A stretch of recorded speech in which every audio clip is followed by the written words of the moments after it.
There's a nude scene in the Misfits that you've never seen. Marilyn Monroe shot it. Multiple takes, actually, in the Nevada desert in August 1960. The cameras captured everything. The way her hands moved slowly, almost mechanically.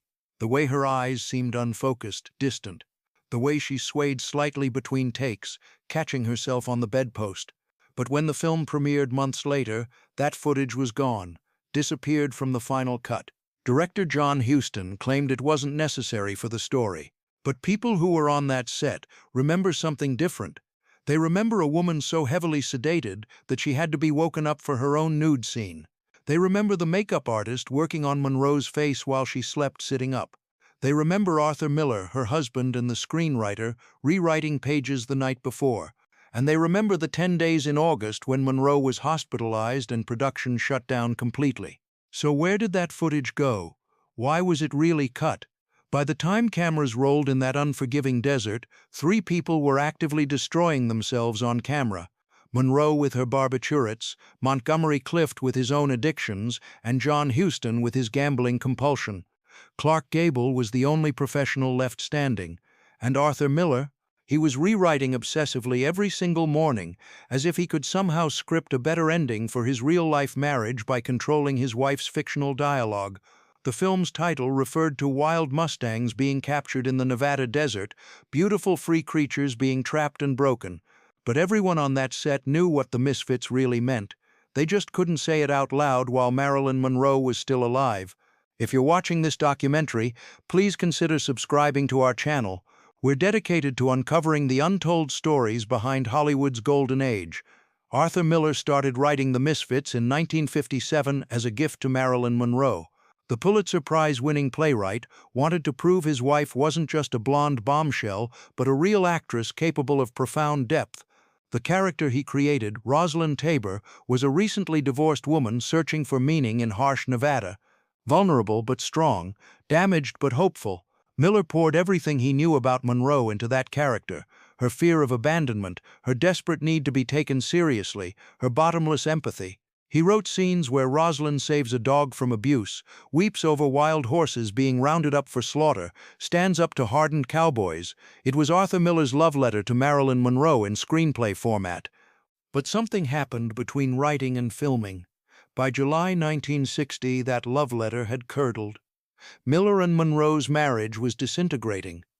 The miscarriages had left wounds neither could heal.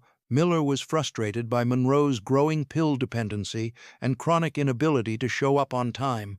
Monroe was devastated by her husband's coldness, his intellectual superiority, his barely concealed disappointment. So Arthur Miller did what writers do when real life becomes unbearable. He retreated into fiction. Every single night during the Nevada shoot, Miller returned to his typewriter and rewrote scenes for the next day. Not small changes, but fundamental alterations to Rosalind's character. One night, he'd make her more assertive, the next more fragile.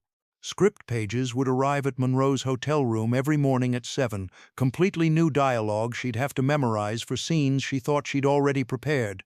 It was psychological torture disguised as artistic collaboration.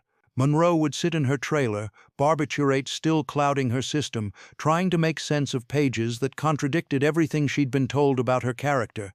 And if she questioned the changes, Miller would look at her with that intellectual superiority she'd come to dread and explain that she simply didn't understand the deeper themes.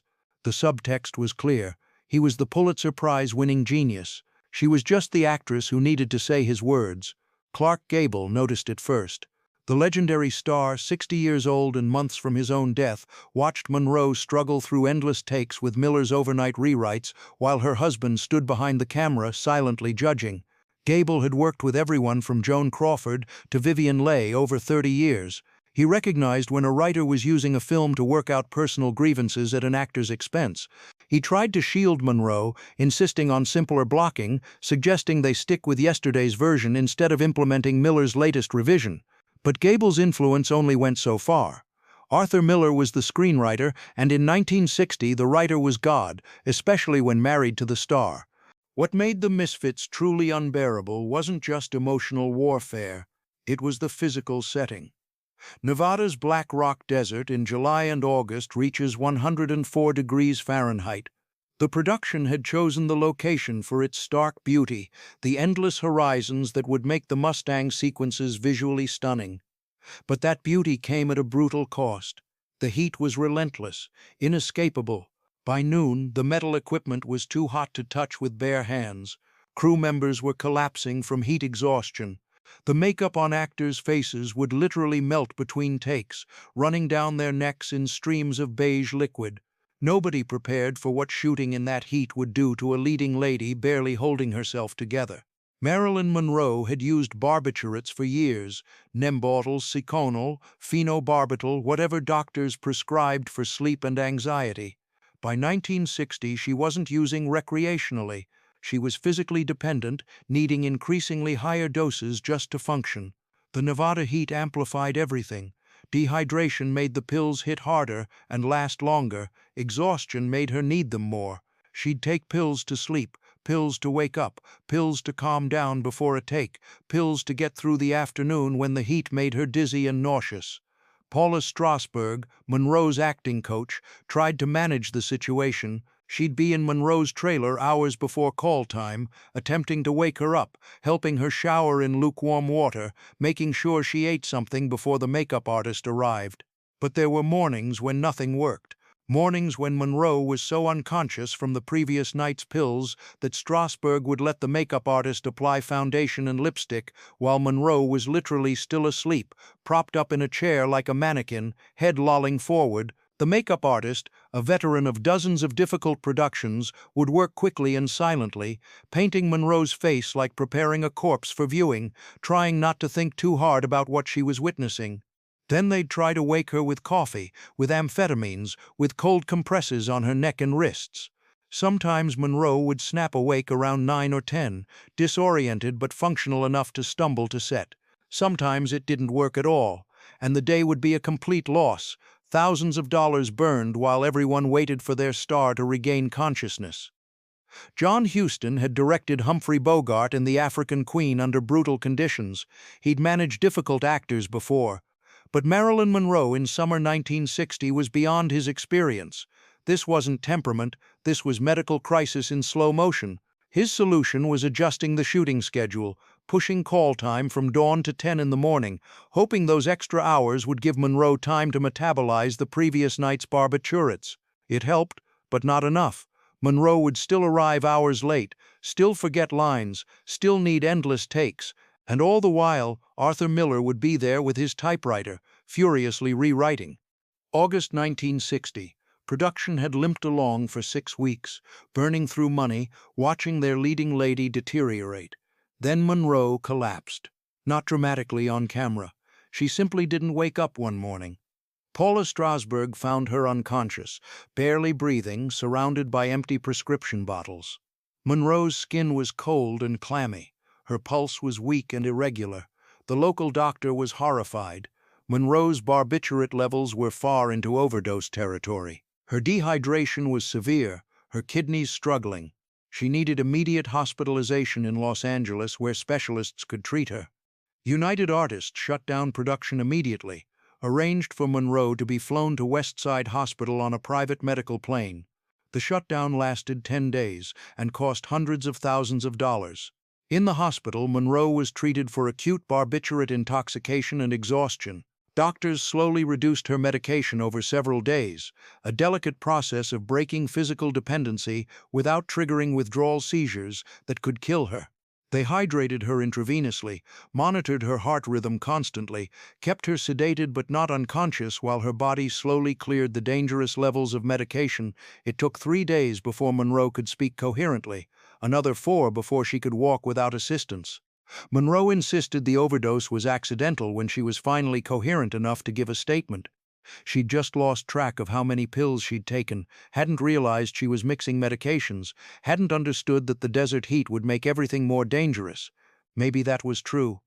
Or maybe Monroe knew exactly what she was doing that night in Nevada, taking pills until the world went soft and quiet, until Arthur Miller's disappointed face faded away, until the impossible burden of being Marilyn Monroe lifted, even if the lifting was permanent.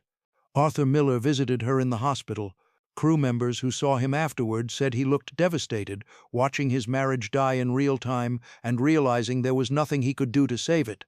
He stopped rewriting during the shutdown. For 10 days, the pages stayed the same, as if Miller had finally accepted that he couldn't fix his wife by changing her character's dialogue. But when production resumed in late August, Monroe returned changed. Thinner, more fragile, her eyes hollowed out in ways makeup couldn't conceal. She was still taking pills, still struggling, but something in her had hardened. She stopped trying to please Arthur Miller. She stopped caring whether her husband approved of her line readings. She just showed up, did the work, and retreated to her trailer the moment Huston called cut. Marilyn Monroe wasn't the only one suffering.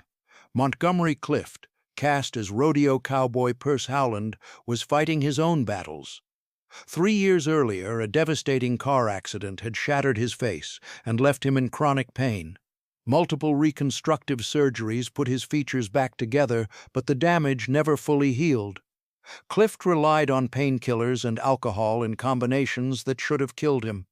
He looked gaunt on screen, his once beautiful face now asymmetrical.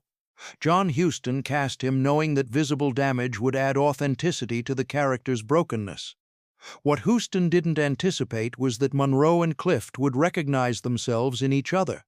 Between takes, they'd sit together in whatever shade they could find, not talking much, just existing in quiet solidarity. Sometimes Monroe would rest her head on Clift's shoulder and close her eyes for a few minutes while he smoked and stared at the horizon. Sometimes he'd tell her stories about his early days in theater, before Hollywood chewed him up, and she'd listen without the glazed expression she wore around almost everyone else. Clift never judged Monroe for her lateness or forgotten lines. He understood that showing up at all required superhuman effort. Monroe never commented on Clift's trembling hands or his disappearances to drink. She recognized pain medication when she saw it, recognized the desperate calculations of how much you could take and still function, how much you needed just to get through the next hour. They were both casualties of Hollywood, beautiful people ground down by an industry that consumed talent without considering human cost. And they both knew, though neither said it explicitly, that this would probably be their last great film. Clift would live another 6 years, making a few more pictures but never recapturing what he'd lost, eventually dying of a heart attack in 1966 at age 45. Monroe had less time. She'd be dead in less than 2 years, found in her Brentwood home with a telephone in her hand. If Clift and Monroe were broken, Clark Gable was the professional. 60 years old, still commanding, still Hollywood's king, Gable showed up on time, knew his lines, hit his marks. He didn't complain about heat or delays or Monroe's endless retakes. He brought dignity to Gay Langland, an aging cowboy trying to maintain his identity in a world that no longer valued him. Gable's presence stabilized production. When Monroe spiraled, when Clift shook, when Miller and Huston clashed, Gable would calmly suggest they break for lunch or shoot something simpler. But the Misfits took its toll on Gable, too. He insisted on doing his own stunts, including being dragged behind a truck during the Mustang roundup, dangerous for a man his age with heart problems. The production's stunt coordinator tried to talk him out of it, explained they could use a double for the wide shots, but Gable refused. He was old school, leading men did their own action work, so they rigged the harness, attached the rope, and Gable let himself be pulled across rocky Nevada ground at 20 miles per hour while dust and small stones pelted his face. He did the stunt 3 times to get different camera angles, each take leaving him more bruised and exhausted. The heat exhausted him, production delays frustrated him. And watching Monroe's suffering, this brilliant, vulnerable woman being destroyed by pills and her husband's cruel indifference, broke something in Gable's heart. He'd known Monroe since her early days, always been protective, treating her like the daughter he'd never had. Near the end of filming, Gable pulled Arthur Miller aside and told him quietly but firmly that what he was doing to Monroe needed to stop, that the constant rewrites were destroying her confidence and her health. Miller responded with intellectual superiority, explained that Gable wouldn't understand the complexities of developing a character through the writing process. Gable walked away before he did something he'd regret. Gable finished The Misfits in early November 1960. 2 weeks later, he suffered a massive heart attack and died on November 16th. Doctors blamed decades of smoking, arterial disease, genetics, but everyone who worked on the Misfits knew the truth. That film killed Clark Gable. While his cast fell apart, director John Huston dealt with his own demons.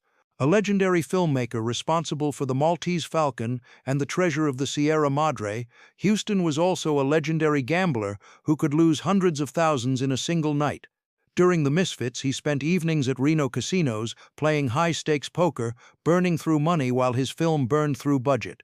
Production delays gave Huston more time to gamble, and gambling gave him escape from the impossible set situation. There were mornings when Huston showed up exhausted from all-night poker sessions, judgment impaired, temper short. He'd snap at crew members, then disappear into his trailer for hours. He and Miller clashed repeatedly over script rewrites, with no one fully in charge, no one able to make definitive decisions about salvaging a production spiraling out of control. Now we return to the opening question. The nude scene that was filmed but never shown. The script called for Rosalind alone in a bedroom, removing her clothing, preparing for bed while processing emotional weight. It was meant to be artistic, not gratuitous, showing Rosalind's isolation and fragility. Monroe filmed multiple takes professionally, trusting Huston to frame it tastefully, but Monroe was heavily medicated during that shoot. The barbiturates made her movements slow and disconnected. Her eyes in the footage weren't an actress inhabiting a character. They were the eyes of a woman barely conscious, going through motions because the script demanded it. When Huston reviewed the footage months later, he cut the scene entirely. The official reason was it didn't serve the story. But people close to the production tell a different story. They say Huston cut it because watching made him physically ill. The footage showed Monroe's pupils dilated from medication, her movements uncoordinated, her expression vacant. At one point between takes, you could see her sway and nearly fall, looking around confused. It wasn't sexy or artistic, it was documentation of a woman in medical crisis, so drugged she couldn't meaningfully consent. Her hands moved through blocking mechanically. Muscle memory executing movements her conscious mind seemed disconnected from. Keeping that footage would have been exploitation of the worst kind, so it was cut. And unlike most deleted scenes that surface in archives decades later, this footage has never been seen publicly. Some say it was destroyed to protect Monroe's dignity. Others believe it still exists in United Artists' vaults, sealed away too painful to ever be released. The Misfits is about wild Mustangs being rounded up in Nevada. These horses, descendants of Spanish conquistador animals, had lived free for generations. But by the 1950s, ranchers wanted grazing land, the government wanted control. So men like Gay Langland would capture these wild horses with trucks and ropes, then sell them to slaughterhouses for dog food. Rosalind is horrified by the roundup. She sees the Mustangs' terror, recognizes their doomed struggle for freedom, begs the cowboys to let them go. The symbolism was painfully obvious to everyone on set.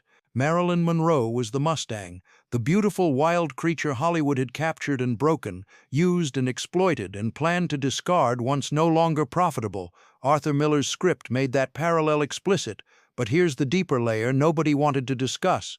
The cowboys aren't villains, they're men trying to survive in a world that no longer values them, doing the only work they know, and they're being destroyed by it just as surely as the Mustangs. Gay Langland is broken. Perce Howland is broken. They're all misfits, damaged people clinging to masculinity and freedom that doesn't exist anymore. And Rosalind, the woman who weeps for the horses, she's the most broken of all because she can see the tragedy clearly but can't do anything to stop it. That was Arthur Miller's final message to his wife. You're broken, I'm broken, we're all broken, and there's no way out except to keep going until the inevitable end. The Misfits premiered in February 1961. Critics were mixed. Some praised Monroe's performance as her most mature work. Others felt the film was slow and pretentious. Audiences stayed away. The film lost money, becoming known as a commercial disappointment despite its later reputation. For the people who made it, commercial performance was irrelevant. Too much had been lost. Clark Gable was dead. Monroe and Miller's marriage was over. Divorce finalized in January 1961. Montgomery Clift would spiral deeper into addiction. John Huston would move on to other projects, never quite escaping that Nevada summer. Marilyn Monroe had less than 18 months left to live. She attempted to rebuild, started working on Something's Got to Give in 1962, but the same problems plagued production. Late arrivals, forgotten lines, mysterious illnesses that shut down filming for days. Fox Studios fired her in June 1962, claiming she was unprofessional and uninsurable. Monroe fought back, did a famous nude photo shoot for Vogue to prove she was still bankable, still desirable, still worth the risk. She negotiated to be rehired, convinced the studio to give her another chance. And then, on August 5, 1962, exactly 2 years after her near-fatal collapse during the Misfits, she was found dead in her Brentwood home. The official cause was barbiturate overdose, ruled probable suicide. She was 36 years old. The phone in her hand suggested she'd been trying to call someone in her final moments. Nobody knows who. People who worked on the Misfits weren't surprised. They'd watched Monroe's slow disintegration 2 years earlier in the Nevada desert. They'd witnessed the impossible pressures, the medication dependency, the psychological torture of being Marilyn Monroe while trying desperately to be taken seriously as Norma Jean. What surprised them was that she'd lasted as long as she did, that she'd made it through the Misfits at all, that she'd somehow found the strength to attempt one more film after everything that Nevada summer had taken from her. The film was supposed to be Arthur Miller's gift to his wife, his love letter in screenplay format. Instead, it became documentation of her destruction while pretending to be about wild horses running free in the American West. Today, The Misfits holds a strange place in cinema history. It's known as the last completed film for both Marilyn Monroe and Clark Gable, which gives it automatic tragic significance. Film scholars study Monroe's performance, analyzing how she brought depth despite horrific filming conditions. Feminist critics examine how Miller's script both celebrates and objectifies Monroe, creating a character meant to represent idealized womanhood while reducing the actual woman to a symbol of everything Miller couldn't control in his real marriage. But perhaps the most important legacy is what it reveals about the gap between image and reality in Hollywood. Millions watched Marilyn Monroe on screen and created their own ideas about who she was. Arthur Miller thought he could save her through intellectual love and serious roles. John Huston thought he could manage her. Clark Gable thought he could protect her. Montgomery Clift understood her better because he was suffering alongside her, but understanding doesn't equal salvation. None of them could save Marilyn Monroe because she didn't need saving. She needed an industry that wouldn't destroy her. She needed a world where women weren't measured solely by physical beauty and sexuality. She needed medical care that understood addiction. She needed genuine rest instead of constant pressure to perform. The Misfits couldn't give her any of that. All it could do was document her pain, frame it beautifully, and sell it to audiences as entertainment. The wild Mustangs in Miller's script were never really about horses. They were about his wife. And just like those Mustangs, Marilyn Monroe ran as far and as fast as she could, but the men with ropes and cameras caught up with her. The only freedom she found was the permanent kind. That's the real story of the Misfits. Not the one Arthur Miller wrote in his screenplay, but the one that happened in the desert heat of Nevada in summer 1960. Broken people making art out of their brokenness, documenting their own destruction, leaving behind a film that's both beautiful and unbearable to watch. If you understand what really happened during those brutal filming months, you can never watch The Misfits the same way again. You'll see Clark Gable dead 2 weeks after filming Wrapped. You'll see Montgomery Clift's trembling hands, 6 years from his own death. And you'll see Marilyn Monroe giving perhaps the most honest performance of her career, not because she was acting, but because she'd lost the ability to hide what was happening to her. Every scene of vulnerability, every moment of desperation, every tear Rosalind sheds for those doomed wild horses, that wasn't Rosalind crying. That was Norma Jean crying for herself, mourning her own captivity, knowing she was running out of time and no one could help her escape. That's what makes The Misfits both a masterpiece and something darker.